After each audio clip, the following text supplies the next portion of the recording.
50, and it's from SAT number 11. And let's jump in. So 15 says both passages make the point that teixobactin could be useful in something.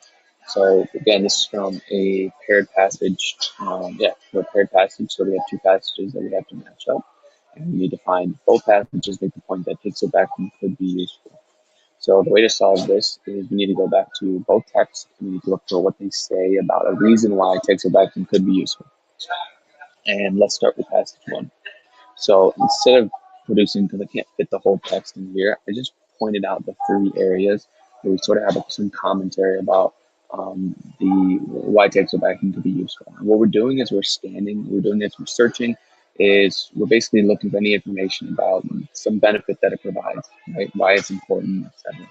What we'll notice in passage 1 is there's actually a lot of these places, which doesn't really help us because we want to narrow down to a specific text. But in any case, let's sort of just go through and track the 3 different areas where they mention the beneficial benefits, right? So here we start by Lewis, introducing Lewis, right? She's part of the team, blah, blah, blah. And then here's the first instance about what it's useful for. It proved effective at killing off a wide variety of disease-causing bacteria, even those that have developed immunity to other drugs, right? And then basically teixobactin can function effectively for decades. Wow, that's a good one. Let's try that one again. Can function effectively for decades before pathogens naturally evolve resistance to it. So here's the first part here. Basically, it's good at killing disease-causing bacteria, even ones that have shown immunity to other drugs, and it will last for a long time. Next one here, we get another example, right, where it knocked out mice infected with bacteria and knocked that out. They were treated with no noticeable toxic effects. And then finally, here's how teixobactin works. Instead of targeting the bacteria's proteins, right, like many other antibiotics, what it does is it breaks down the bacterial cell wall. Got it? So these are the 3 things that passage 1 says about the benefits. And to be honest, they all have the same theme, which is basically what you'd expect. The antibiotic works by killing bacteria. And then there's a couple other like little additions on top of that. It works even against bacteria that have shown immunity to other drugs. It's going to be effective against pathogens for decades. It doesn't show any side effects, toxic effects, and it works differently, right? So any one of these could be an angle the SAT takes. We don't really know in advance. It's probably too much work to try to keep all these in our head.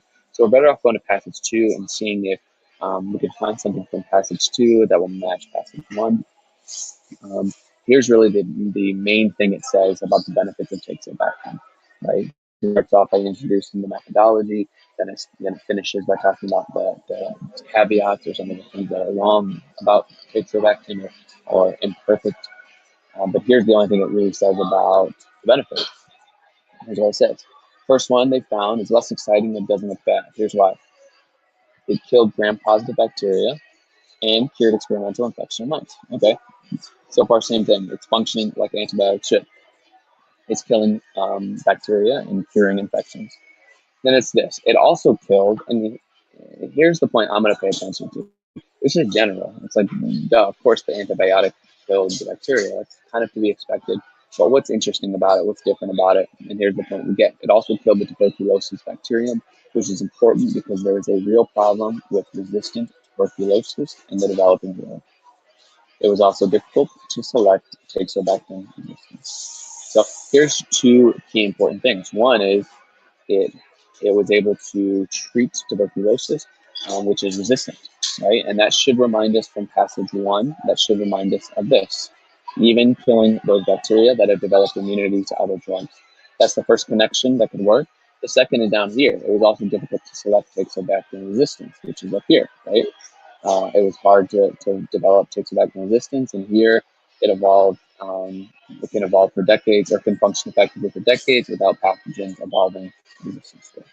So those 2, either the fact that it kills bacteria, even bacteria that are naturally resistant to antibiotics, or the fact that it itself is not going to be resistant.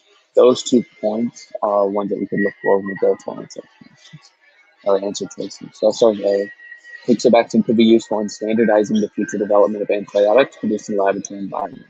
This might seem true at first because Basically, the whole thing is about how teixobactin is found in this lab, and it's a new way of discovering antibiotics. The problem is it's not teixobactin itself that's going to standardize the future development of antibiotics. It's really maybe the methodology or maybe Lewis's team, and even that we're not entirely sure. So for that reason, it's not too strong because we're looking for something more specifically that teixobactin is useful for. And it's not itself going to standardize it, even though it might, the method that produced it might also prove to standardize some of it. So let's eliminate that one for now. B says it combats infections that are no longer responding to treatments and other antibiotics. Now we should be making the connection here. Responding to treatments or combating infections that are no longer responding to treatments with other antibiotics. That matches this here, right? It killed the tuberculosis bacterium, which is resistant, and over here that it even worked against bacteria that developed immunity to other drugs. So we can make this connection. It's very strong. B could be it. C, controlling the spread of pathogenic soil fungi. No, right?